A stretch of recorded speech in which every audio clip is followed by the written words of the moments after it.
And in many ways, Forgotten Children Worldwide began with a piece of cardboard about this size.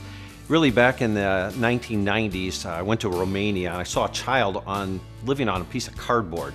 And that kind of wrecks you when you realize this is their home, this is their life, this is their bedroom, this is their everything. After that, we adopted a child in '96 from China. 1999, we went to Russia, and that's where things really started to gel. We adopted a 5-year-old girl from an orphan home in Russia, and we saw the orphanages, and it just rips your heart out. These kids are living in a hospital for the first year of their life. And as you walk in the hospital, you notice something really uncanny.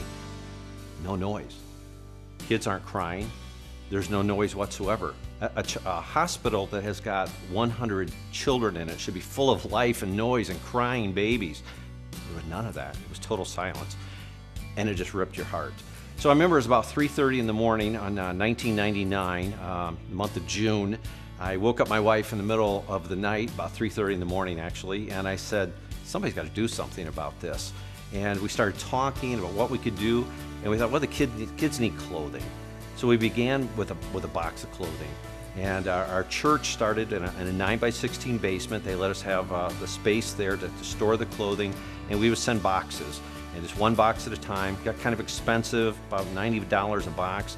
So we said, hey, we can do better. Let's send containers, 40-foot containers. So today we send 40-foot containers of clothing, about 20,000 pounds of clothing to a couple different places in India. We did pretty good there with clothing. We said, hey, what else could we do? I said, well, we could build orphan homes maybe. So we started constructing orphan homes, and that's kind of the second component of what we do. We build orphan homes that will hold around 8 to 12 children with a set of house parents. And we thought, hey, we're doing that pretty good. What do we do now? And we said, well, maybe we could sponsor children. And then we said, well, we're doing that pretty well. God seems to be blessing. What do we do now? And really the focus of what we do revolves around self-sustainability, where we help indigenous pastors help those that they already love. They are doing a great job. They are passionate about helping their own people.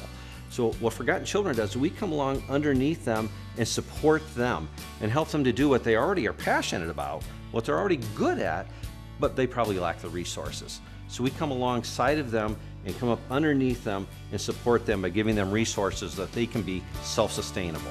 Forgotten Children Worldwide really revolves around 3 different components. The first is we safeguard children against the extreme poverty that is just desolating children all around the planet. Things like 1 in 5 children die from diarrhea. 1 in 5. That's not okay. Second, we safeguard children against child trafficking. 27 million people on this planet are trafficked. 9-year-old girls are being taken from all over the world, and they're forced into the sex trade. 10 to 15,000 children are coming across the border from Nepal into India every year. India is really considered a transit country. They're sending and receiving. They're receiving children from Nepal and Bangladesh primarily, and they're also sending them all over the world, a lot of them times to the Middle Eastern countries. Not okay. We are trying to safeguard these children from that happening. All along, this just weaves in everything we do. Our main purpose is to introduce the fatherless to the Heavenly Father. And we want them to know, the fatherless to know, that their Heavenly Father is crazy about them, that He loves them, and that there are others on this planet that are thinking about them, praying for them, and that dearly love them. Friends, this is a winnable war. We can do this, but it's going to happen when we link arms together, when we all say, I've had enough.